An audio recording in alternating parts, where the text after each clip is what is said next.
ভাই আপনি কি করি আছেন? এই যে ফিশারিতে পানিটা অল্প মানে কিবা পয়জন জাতীয় বস্তু হয়েছে, যার জন্য এই যে চুনটা দিলে পরে পানিটা পরিষ্কার করবো।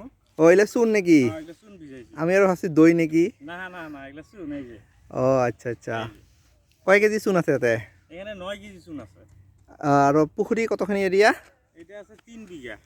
আচ্ছা এইটা হয় গোটায়। হ্যাঁ হ্যাঁ। আর 3 বিঘা মাটিত কত চুন লাগবে? এখানে আমার 9 কেজি চুন ভিজাইছি। ট্যাঙ্কিটা অল্প কম আছে তো, হুম তার জন্য ট্যাঙ্কিটা আমার ধরেন 1.5 বিঘা মতন আছে। হুম। আর বাকিখানি যে ধান রয়েছি, এখন এই যে চুনটা দিলে পানিটা আমার এই যে পরিষ্কার হবো, এরকম করে চুনগুলো সব ছিটা ছিটা দিব আর কি। আচ্ছা আচ্ছা। হ্যাঁ হ্যাঁ হ্যাঁ।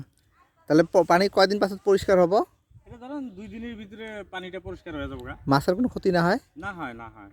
আচ্ছা বছরত কয়বার দেওয়া লাগে চুন? এটা বছরে আমি 3 বার 4 বার করে দেন। এক বছরত? হ্যাঁ। আর বানপানি যখন হয়?